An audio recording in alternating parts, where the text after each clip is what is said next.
Бай Ганьо безсмъртният. Защо говорят, че го няма? Бай Ганьо си е тук, живее. Яде и спи, краде и мами, хвалебно новите идеи с ръчищата си аплодира. Бай Ганьо просто не умира.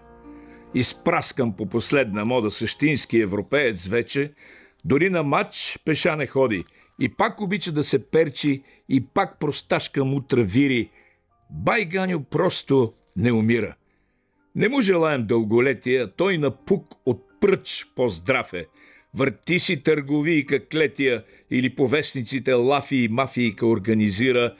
Бай Ганьо просто не умира. Поет е днес, писател утре, а в други ден пък политик е. Помръдне малкото си кутри и хоп, пара от нейде блика и женския каймак обира. Бай Ганьо просто не умира. Загрижен все за своя задник, умее интелектуално, той този дърт, вонящ разсадник, да каже думица похвална за всеки, който го подпира. Бай Ганьо просто не умира. Бил селянин, а граждане е. Бил гражданин, а селяне е. Според изгодата идея.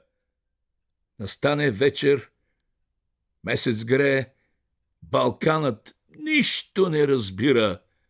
Бай Ганьо просто не умира. Това